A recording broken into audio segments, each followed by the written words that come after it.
Hello, and welcome to the Back to School training. I'm Jennifer Stafford, the Director in the Division of Assessment and Accountability Support. And with me today on this presentation is Joy Barr, consultant in our division. This segment of the Back to School training focuses on assessment and reporting.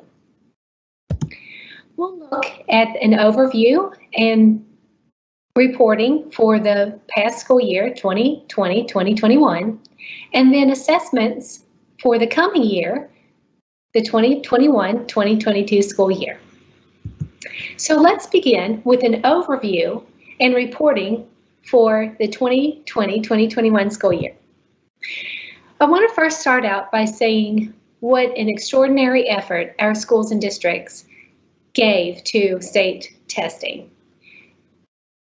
The amount of effort that it took for our schools and districts, our teachers, our administrators, our building assessment coordinators, our district assessment coordinators, instructional staff across the schools and districts was amazing.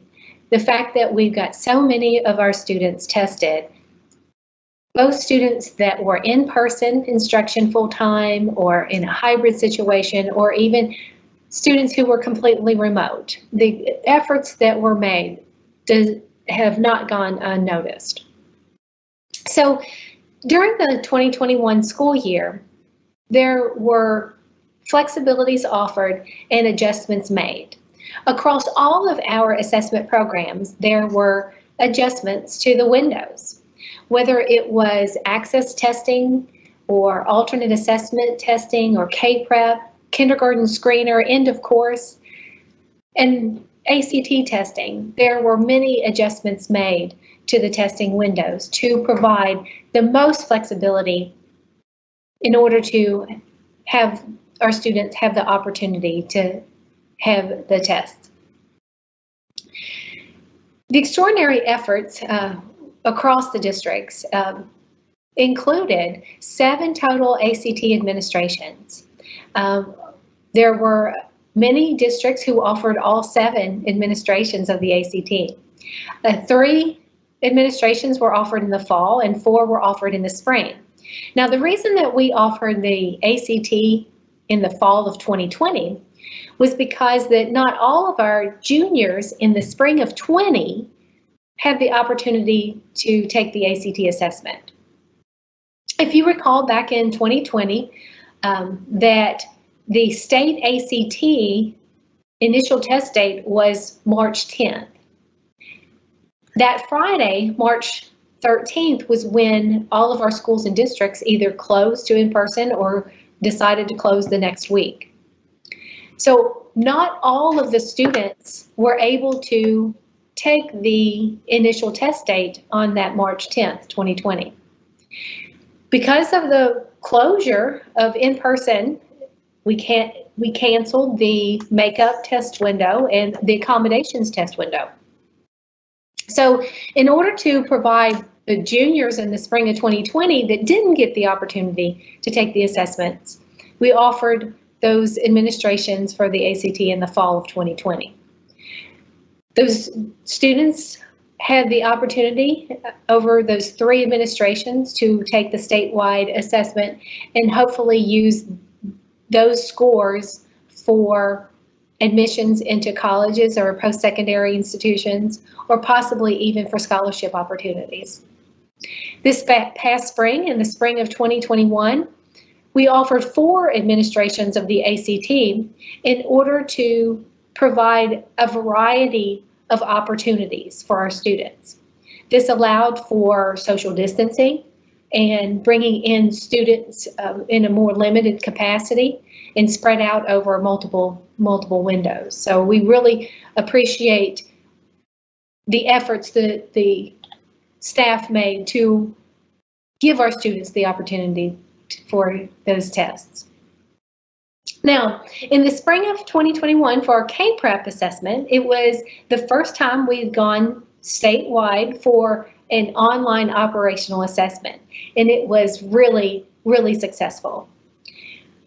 There were no major power outages for very long. The internet service provider One of them was down for a number of days, but with the flexibility in the windows, the schools that were impacted by that short outage were able to complete testing. Also, this past spring, we had a very successful social studies field test at grades 5, 8, and 11. We were uncertain whether we would be able to offer a social studies field test due to the pandemic, but we sent out an invitation to participate to all of our districts, and 116 school districts chose to be part of the social studies field test. So special thanks to those districts who participated in the social studies field test, because as Joy's going to tell you in a few moments, the operational social studies test will take place in spring of 2022. Kentucky took advantage of some of the flexibilities the U.S. Department of Education offered in the flexible waiver. One being that we were able to shorten the K-Prep assessments. We designed the assessments to be around 60 minutes per content area. We heard from many of our schools and districts that it may not have taken that long for some of our grade levels. We were able to, on that shortened test, use previously used items from previous administrations, and only those items that aligned to the new standards were utilized. So we were able to use old items for the new standards. So they align to both old standards as well as the new standards. Now, this shortened assessment will not meet peer review. It would not be an assessment that would meet federal approval without that flexibility and that waiver given by the U.S. Department of Education. So we know that the shortened test, although it was wildly popular with our schools and districts and students, we know that it can't be that short moving forward. However, we are working with our vendor Pearson to see what we can do to shorten future assessments. And we are announcing the 2021 K-Prep assessment was the last time that we'll call it K-Prep, because we are changing the name.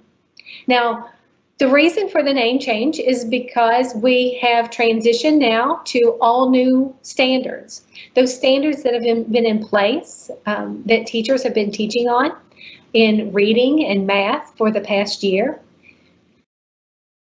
Editing mechanics, writing as well. Social studies now in 2022 will be on the new standards, as well as the science standards that have been the first to transition back several years ago to the new standards. So with the fact that all of our assessments are now on the current standards, not the previous standards, we're now going to call the new assessment the Kentucky Summative Assessment. So beginning this school year that we're starting now, the 2021-2022 school year, we'll no longer call the Summative Assessment K-Prep. We will call it the Kentucky Summative Assessment. And likewise for the alternate assessment, as Jason Howard will have explained in the alternate assessment back to school training, the new name for the alternate will be the alternate Kentucky Summative Assessment. Now, as far as reporting for the 2020-2021 school year, because of the federal waiver, there will be no accountability or ratings. So all of those pieces that we've been used to getting around proficiency indicator, the separate academic indicator, transition readiness, all of those pieces are a part of accountability, will not be reported for the 2020-2021 school year because of that federal waiver. The reporting will be on students who took the assessment in the spring. It's the students that took the assessment in our school building. It's not going to be based on the 100-day accountable student, because the 100 days is tied to accountability and there's a waiver from accountability. So it's going to be based on the students who tested in our buildings. Now, the pieces that will be presented will be participation and performance of the results. So that when we talk about the performance, it's the number and percentages of students along those different performance levels of novice, apprentice, proficient, and distinguished.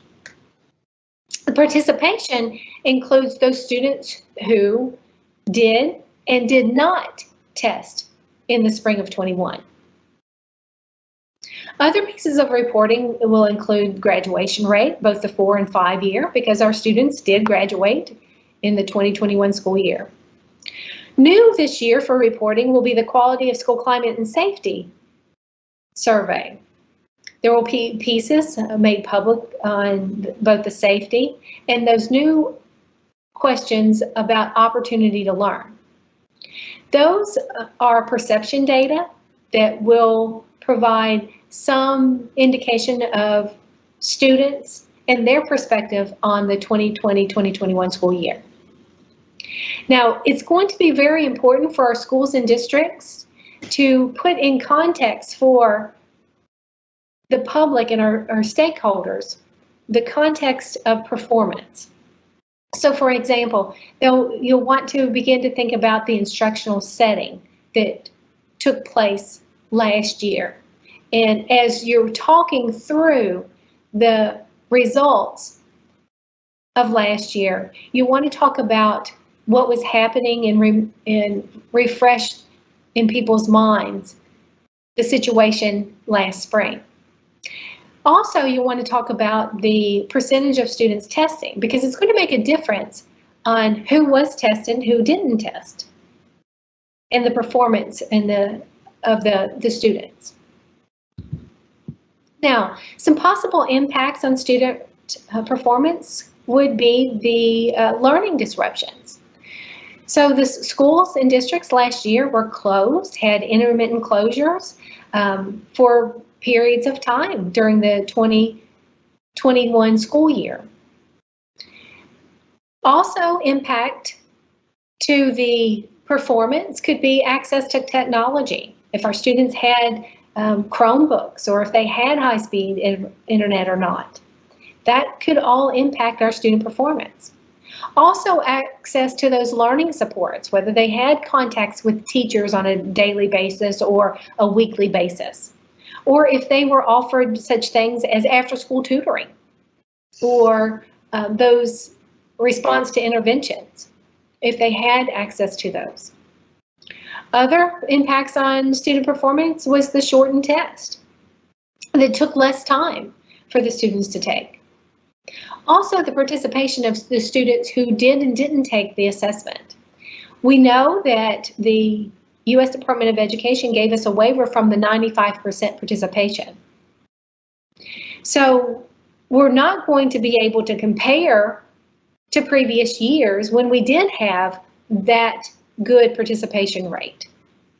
So if you had a school with 50% participation rate, you're not going to want to compare that to the performance from prior years when we had almost 100% participation rate.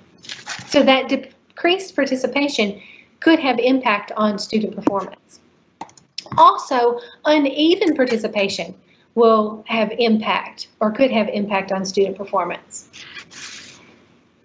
An example of uneven participation could include, the fact that as a school, you may only have 50% participation in your school of students testing. So you think, okay, well, how does that impact our student performance? Well, you have to look at what the 50% that did test was made up of. If it was made up of only your girls and none of your boys, then that's not a good representation of your student population. So when you're presenting information on the performance of your students and your population, then you're going to have to put it in context of the students who did take the test and who did not take the test. Now, the timeline for reporting of the 2021 school year has begun. In August, during the time of our data review, individual student data was released on August 6th. And on August 10th, summary reports were made available. Now, all of that data are tentative because it could change. Fall data review is for a way for us to work with schools on individual student changes and also identify any type of systematic errors that may have taken place. We'll move into September for the Quality Control Day for statewide systematic issues. That date for QC Day is tentatively scheduled for September 8th, and we are really looking forward to holding it at that time. So look for more information in DAC Monday emails on the QC Day. All of these quality control processes of data review and that quality control day are getting us prepared for public release of data. We're looking at late September, early October for the release of the school report card to be made public. There'll be a presentation to the Kentucky Board of Education in October. And then we'll follow that presentation or that opening of the school report card with what we're calling a 10-day regulatory review, which that'll be the next opportunity after fall data review that schools can make changes to individual students. We hope to get back to a more normal school year of reporting results for the 2021-22 school year, and we're hoping that we'll be able to present the K-Screen results from the fall administration that's currently happening in Kindergarten Screener in December. So we're hoping to get back to a more normal time frame of assessment and reporting. Now, there are a few changes to the individual reports for K-Prep, and I'm going to turn now to Joy Barr, who's going to talk a little bit more in depth about K-Prep reporting for this past school year, as well as reporting and testing for this upcoming school year. So Joy, I'll turn it over to you. Thank you, Jennifer. Yes, and as Jennifer said, my name is Joy Barr, and I am a program consultant in the Division of Assessment and Accountability Support.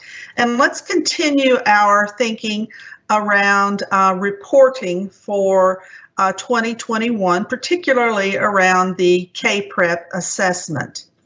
As has already been mentioned, there will be no accountability this fall, but there will continue to be some measures of reporting available for our schools and districts. Our student level scores for reading, mathematics, and science will be provided, and those scores will be based on a scale score range from 100 to 200. And those scores then will be broken further down into those performance levels, which you're familiar with, of novice, apprentice, proficient, and distinguished. And those cut scores will be available to you soon. We're working on getting those developed for you to use in, again, developing those performance levels for that student performance. The writing scores, particularly for on-demand writing, are based on a different scale range of 0 to 8. And this is based on two different scores. Two different separate people will be scoring the on-demand writing. And that distribution combines together for a range of 0 to 8. As has been mentioned before, the social studies was a field test this past spring, and so there will be nothing reported for social studies this fall of 2021. KDE will continue to provide reports, school reports, student reports and school reports, district reports, and statewide summaries, and all of those will be a part of our school report card. So that being said, that sort of summarizes our reporting for fall of 2021. But let's now look forward to what's going to be happening beginning now. Schools are back in session, are starting back in session now, and we will be talking about what is happening moving forward in the 2021-2022 school year. There is a testing plan, and we get many requests for something similar to this that schools can use as a resource. These are the assessments that are being administered in this next school year of 2021-2022. The first one in this table shows the kindergarten screen. Obviously, by its name, it is only available to our kindergartners, and that will continue to be available, and you will be getting scores on that as well. The next content areas that you see, reading, mathematics, science, social studies, on-demand writing, editing, and mechanics, are all part of our Kentucky Summative Assessment, formerly K-Prep. Here you can see the grades in which those contents are administered, those content areas are administered. You will see that reading and math, as usual, they're federally reported as well. They are administered at grades 3 through 8 and grade 10. Then the science, social studies, on-demand writing, editing, and mechanics are administered at grade band levels. So again, science then is only administered at grades 4, 7, and 11. Social studies, on-demand writing, editing, and mechanics are given at grades 5, 8, and 11. The other assessments that you see listed here on this chart, on this plan, the ACT, the end of course, alternate access, and access for our EL students, as well as our alternate Kentucky Summative Assessment students will be participating in similar assessments at their particular grade levels as well. The Quality of School Climate and Safety Survey will be administered at the same grade levels as has been in the past couple of years. A couple of things that are noted on this testing plan that are not mentioned up in the chart. There are a couple of projects that the department that is working on that we are looking forward to seeing the results from those. There will be a speech-to-text pilot, and we'll have a little more information on that for you near the end of this presentation, as well as an interim assessment research study that is happening with Pearson.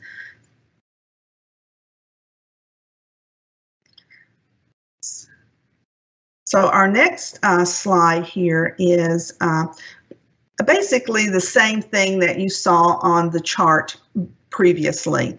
It is a listing of those assessments again that will be administered in 2021-2022, and the listing there. And as you see on this chart, again, we've mentioned that speech-to-text pilot, and you see the date for that. For those districts that are participating in that pilot, that will be occurring during the month of September.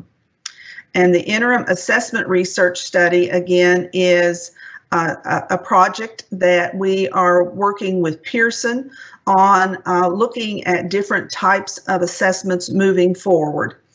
And as you see, again, those others we have mentioned before, the Access for ELs, ACT, end of course, and the Kentucky Summative Assessment, formerly K-Prep, so that you can see those contents. And new this year, the social studies will be a part of our operational assessment, as well as editing and mechanics. We haven't had that in this for the last couple of years, but we are including editing and mechanics as a part of our assessments moving forward. And this plan, again, is being shared with you with understanding that we are still in a pandemic, and we want to make you aware that, adjustments may be needed as the COVID outbreaks change. We had an executive order come out yesterday that masks are being required for our students to wear. So we're trying to keep keep up abreast of the changes that are occurring in our schools, and want to make sure that everything is, all of our students continue to be safe, as well as our school staff and everyone that is involved in our school systems. So that being said, I mentioned that we would be looking a little bit more at the speech to text, and I'm going to let Jennifer talk to you a little bit more about that particular pilot, and then she'll close out our training on this back to school session. So Jennifer? Thank you, Joy. We are very excited about the possibility of offering our students with special needs an assistive technology tool. We've been working with our partners, Pearson, to develop a speech-to-text technology within the TestNav program. And speech-to-text is a tool that would help take verbal responses and turn it into readable text. So this technology would replace the need for a human scribe. So for those students who have scribe on their individual education plan, then that they would help with the written responses on those content areas where we have constructed or extended responses. Now, we are conducting a small-scale pilot in September. As Joy mentioned, we have a limited number of school districts who have volunteered and been invited to participate in this pilot. If it is successful this fall, then we may be able to offer it to all students for the operational spring 2022 Kentucky Summative Assessment. So we're really excited about the fact that there'll be many benefits for our students. It will help them become independent. They will take more ownership of their responses in all of their assessments with content areas within the Kentucky Summative Assessments. Now, there may be needed changes from the Office of Special Education and Early Learning in that students' individual education plan, but we'll provide more details on that as we move along. This does conclude the back to school training for assessment and accountability reporting for the 2021-2022 school year and beyond. Other back to school trainings include access for our English learners, accountability, alternate Kentucky Summative Assessment, as well as the end of course. We thank you for your time and attention, and we wish you the best of luck this coming school year. Thank you.